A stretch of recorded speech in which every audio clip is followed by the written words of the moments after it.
ये बयान फरमाइए, ये जो स्क्रूटनी कमेटी वाला मामला और पीटीआई फॉरेन फंडिंग तहकीकात हैं, इसमें कुछ लोगों का ख्याल है कि इमरान खान साहब के लिए एक सिचुएशन क्रिएट हो सकती है अगर कमेटी ने ये एस्टेब्लिश किया कि इसमें कुछ इल्लीगल फंडिंग हुई है। जनाब कमर साहब।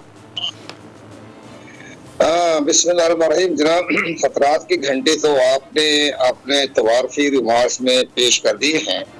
खतरात की घंटी तो चली आ रही है। तकरीबन ये 7 साल से केस जो है इलेक्शन कमीशन का बिला वजह जरिए समात रहा, लेकिन बहरहाल हुकूमत की साबिका हुकूमत के दौर से ही चल रहा है मुकदमात, और 2014 से तो चीफ इलेक्शन कमीशनर कई गुजर गए, तो उन्होंने भी अपनी विल पावर इस्तेमाल नहीं की। इसके बाद चीफ जस्टिस पाकिस्तान साकिब निसार ने भी लॉलीपॉप के तहत एक स्क्रूटनी कमेटी मुकर्रर करके इलेक्शन कमीशन के 2-2.5 साल ज़ाया करवा दिए। उन्होंने कहा जी कमेटी बनाए, कमेटी बनाने की जरूरत ही नहीं थी। इलेक्शन पाकिस्तान खुद ही FIA को तलब करके अपने तमाम इंक्वायरी कर लेता। इसके साथ साथ उन्होंने बाकी फिर जब देखा कि तहरीक इंसाफ ने कि हमारे साथ कोई जद आने के इम्कानात है, तो उन्होंने भी 3-4 साल बाद हाई कोर्ट के जरिए सिद्ध हाई कोर्ट के जरिए बाकायदा स्टे लेते रहे, तो 3-4 साल उसमें ज़ाया हो गए। आखिर कोई ना कोई बात तो ऐसी है ना बादी नजर में कि अगर इसके अंदर कोई साफ सुथरा मामला होता तो ये 7 साल क्यों ज़ाया होते। इलेक्शन कमीशन पाकिस्तान के भी तमाम सिविल सोसाइटी भी गौर से देख रही है। तो हमारा पॉइंट ऑफ व्यू ये है कि अगर हमारे जो स्क्रूटनी कमेटी में कोई दमखम है, उन्होंने कानून को मद्देनजर रखा है और तमाम रिकॉर्ड देखे हैं, स्टेट बैंक के रिकॉर्ड देखे हैं, तमाम मामला को गौर व फौज के साथ कोई फैसला उन्होंने किया है, तो फिर इलेक्शन कमीशन पाकिस्तान अभी तो बहरहाल इन कैमरा मीटिंग हो रही है उनकी, और चंद रोज के बाद इसको पब्लिक करेंगे, फिर हियरिंग होगी, बाकायदा समाअत होगी और दोनों पार्टियां जो है वो तलब की जाएंगी। तो दोनों पार्टी का मतलब है कि तहरीक इंसाफ और अकबर बाबर वो पेश होंगे जिन्होंने बाकायदा इनिशिएट किया है, तो वहाँ दोनों के वकला की बहस होगी। इसके बाद ये जो है फैसला इलेक्शन पाकिस्तान करेगा। अभी ये फैसला होते होते भी दिसंबर का दूसरा हफ्ता गुजर जाएगा, क्योंकि बड़ी अहम बात है। जब बात होगी तो फिर हुकूमत के वकला कभी आएंगे, कभी नहीं जाएंगे, कभी बहाना करेंगे, कभी कुछ करेंगे, तो इस तरह से ये मामला 15-20 दिसंबर से गुजर जाएगा।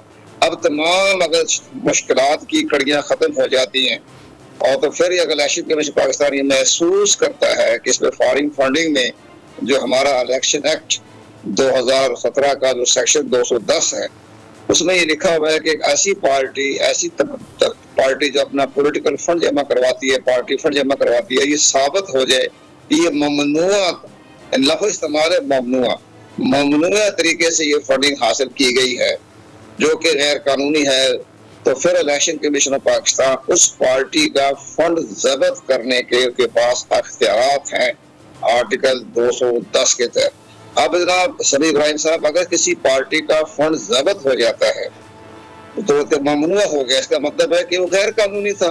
जब एक किसी सियासी जमात का फंड गैर कानूनी की बना पर जब्त हो जाता है, बहक़ सरकार स्टेट बैंक ऑफ पाकिस्तान की तहवील में चला जाता है, उसमें लिखा भी है स्टेट बैंक ऑफ पाकिस्तान, तो फिर यहाँ इलेक्शन कमीशन पाकिस्तान के पास 2 इख्तियारात हैं।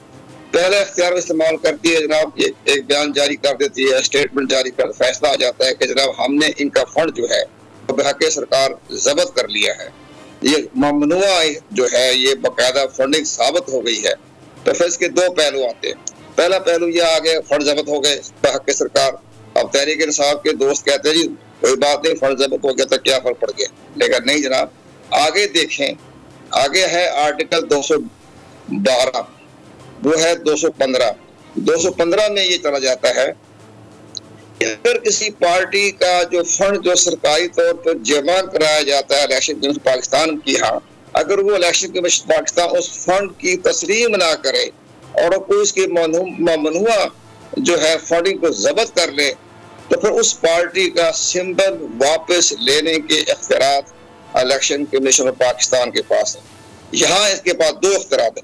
इलेक्शन कमीशन पाकिस्तान किसी पार्टी को कालदम करार नहीं दे सकता, उसके पास कोई इख्तियारात नहीं है, ना कालदम करार दे सकता है ना मुअत्तल कर सकता है, लेकिन यहाँ उसके पास इख्तियारात हैं कि वो सिंबल जो है वो वापस ले सकता है। अब किसी सियासी जमात का सिंबल वापस ले गया तो उसके जो है MP तो शुक्र बेमार हो गए ना, खत्म हो गए, आजाद हो गए ना, फिर तो वो पार्टी के सिंबल से तो महरूम हो गए ना।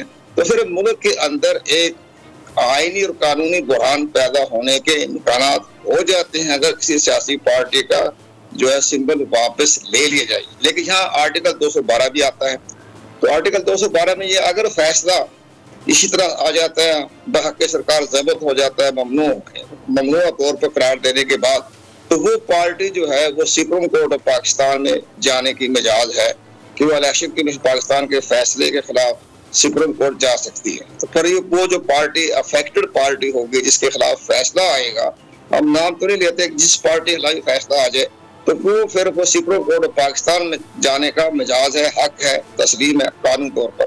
अब अगर सुप्रीम कोर्ट ऑफ पाकिस्तान भी इलेक्शन कमीशन पाकिस्तान के इस पॉइंट ऑफ व्यू से ये जनाब ममनुआ जो है ये फंडिंग जब्त कर ली गई है, ये दुरुस्त की गई है और साथ साथ उन्होंने सिंबल वापस ले लिया, तो भी आर्टिकल 215 के तहत अगर वो भी सुप्रीम कोर्ट ऑफ पाकिस्तान भी इलेक्शन कमीशन पाकिस्तान के इस फैसले को तौसीह कर देता है, तो फिर इसके बड़े मज़मुरात हालात पैदा हो जाएंगे। ज़ाहिर है पाकिस्तान में एक सियासी बुरान पैदा होने के इम्कान है। तमाम सियासी जमातें जो हैं वो ताबड़तोड़ हमला कर देगी जनाब, यह कि अब जब पार्टी का फंड ही ममनुआ करार दे दिया गया तो उसको इक़्तिदार में रहने का क्या जवाब है। ये सारे मामले बड़े हैं, बड़ी विल पावर नहीं आती कि इलेक्शन में पाकिस्तान इतनी बड़ी विल पावर। कमर दिलशाद साहब, ये आपने बड़ी तफसील से बात बताई, लेकिन मैं आपका एक और नुक्ते पर आपका चाहता हूँ पॉइंट ऑफ व्यू।